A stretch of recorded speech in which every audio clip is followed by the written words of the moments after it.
हाय नमस्कार आपण समस्त को मो YouTube channel lucky learning point को स्वागत। तो चलते आज आम 12/12/25 शुक्रवार तृतीय चतुर्थ और पंचम श्रेणी लेसन नोट शेयर करवा। तो प्रथम तृतीय श्रेणी प्रथम पीरियड 10:30 रु 11:10 आम भाषा आम साहित्य प्रसंग जातीय कवि वीरकिशोर जातीयताबोध संपर्क में धारणा पाइबे।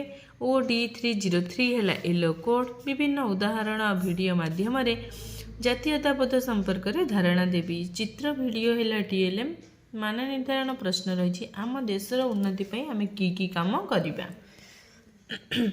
द्वितीय पीरियड 11:10 रु 11:50 डिकोडिंग और लिखन पाठ 128 कार्यबद्ध करेंगे। मार्गदर्शी पठन करेंगे एवं डिकोडिंग संपर्कित कार्य करेंगे। OD306 है येलो कोड पूर्व दिन पाठ को मार्गदर्शी पठन कराइबी और कार्यपुस्तिकार पृष्ठ 155 कार्य कराइबी। कार्यपुस्तिका TLM। तृतीय पीरियड 11:50 रु 12:30 जना अजना प्रसंग सुखी परिवार गप शुणिबे और प्रश्नर उत्तर लिखिबे। E303 है येलो कोड प्रसंग आधारित गप शुणाई प्रश्न गुड़ी को आलोचना करिबे। चित्र है TLM कहा छुआ भागरे बेसी मांस पड़ी कहा छुआ सबुठार कम मांस पाई इत्यादि प्रश्न मु आलोचना करी उत्तर पिलामानंकु लिखिबाकु कहिबी। चतुर्थ पीरियड 12:30 रु 1:15 गणित मजा प्रसंग ओजन और परिमाण मापिबा अभ्यास कार्य 2 और 3 नंबर करिवे। M313 है येलो कोड अभ्यास प्रश्नर समाधान कराइबी। पंचम पीरियड 2 रु 2:45 गणित कार्यपुस्तिका प्रश्नर समाधान करेंगे। M313 है येलो कोड ओजन माप संपर्कित सरल प्रश्न समाधान करने को देवी। प्रश्न रही गोटे 20 किग्रा चाउल बस्तारू राम 4 किग्रा 500 ग्राम और हरि 3 किग्रा 750 ग्राम चाउल नेले तेबे बस्तारे आउ केते चाउल रहिबो। षष्ठ पीरियड 2:45 रु 3:30 बाय English book topic learning number 11 to 100 write numbers into words. EN318 है yellow code tell the students to write 60 to 70 numbers into words. Number और फ्लैश कार्ड है TLM। सप्तम पीरियड 3:30 रु 4 पढ़ा गढ़ा ओडिशा शब्द और वाक्य पढ़ा स्तर अनुजाई शब्द और वाक्य पढ़ा को देवी। पठन कार्ड है TLM।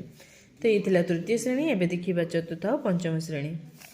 चतुर्थ और पंचम श्रेणी प्रथम पीरियड 10:30 रु 11:15 चतुर्थ श्रेणी साहित्य कलिका प्रसंग करी दियो मते साई अभ्यास कार्य करेंगे। OD416 है येलो कोड अभ्यास कार्यर 7 और 8 नंबर प्रश्न आलोचना करी। पंचम श्रेणी साहित्य कुसुम प्रसंग उत्कलपुत्र प्यारीमोहन अभ्यास कार्य करेंगे। OD514 है येलो कोड अभ्यास कार्यर 1 और 2 नंबर प्रश्नर उत्तर आलोचना करी। द्वितीय पीरियड 11:15 रु 12 fourth class my English book fourth class topic है लिटिल नटी नांडी डू प्रैक्टिस एक्टिविटी। EN404 है yellow code I will tell the students to solve the puzzle about the months जमती कि प्रश्न रही it comes the 5th month 5 number मासर नाम कौन। It comes after June June पर को मासर नाम। It comes above April April पूर्वर को मास आसे। तो 5th क्लास टॉपिक है the longest story fill the blanks by choose right option. EN501 है yellow code I will discuss comprehension activity. तृतीय पीरियड 12 रु 12:40 चतुर्थ श्रेणी आमे आम परिवेश प्रसंग आम देशर संबल परिवेश और अधिवासी जीवन धारा रे विविधता और निर्भरशीलता गुरुजन को साहाय्य करुवा कामर तालिका करेंगे। E409 है येलो कोड सूचना दे सारणी पूरण करने को कहबी। प्रसंग तुम घरे छुट्टी दिन में कि कम गुरुजन को साहाय्य कर तार एक तालिका कर। पंचम श्रेणी परिवेश विज्ञान प्रसंग आम देशर आमदानी और रप्तानी सड़क पथर होता आमदानी और रप्तानी संपर्क में जानवे। E505 है येलो कोड भारत सहित सड़क पथर आमदानी और रप्तानी होता देशगुड़ी को चिन्हैबी। मानचित्र है TLM। प्रश्न अच्छी मानचित्र भारतर पड़ोशी देशगुड़ी को चिन्हाए। चतुर्थ पीरियड 12:40 रु 1:15 चतुर्थ श्रेणी गणित कुक प्रसंग भग्न संख्यार जोग अभियोग करने अभ्यास कार्य करेंगे।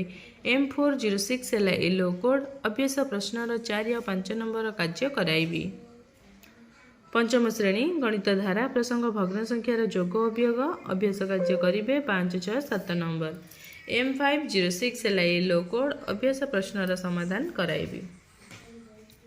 पंचम पीरियड 2:40 चतुर्थ श्रेणी आमे आम परिवेश प्रसंग ऋतु बदले अभ्यास कार्यर 1 नंबर करेंगे। E409 है येलो कोड अभ्यास प्रश्न आलोचना करी। पंचम श्रेणी परिवेश विज्ञान प्रसंग वायु प्रदूषण अभ्यास कार्यर 6 और 7 नंबर करेंगे। E513 है येलो कोड अभ्यास कार्य कराइबी। षष्ठ पीरियड 2:40 ରୁ 3:20 चतुर्थ और पंचम श्रेणी गणित कार्य पुस्तिका पाठ 11 आकलन फर्द पूरण करेंगे। गणित कार्य फर्द पूरण कराइबी कार्य पुस्तिका TLM। सप्तम पीरियड 3:20 ରୁ 4 चतुर्थ और पंचम श्रेणी कर्मानुभूति शिक्षा डस्टबिन प्रस्तुत करेंगे। पेटी और कागज नहीं डस्टबिन प्रस्तुत कराइबी पेपर और पेटी है TLM। ये तृतीय चतुर्थ पंचम श्रेणी 12 तारिख लेसन प्लान।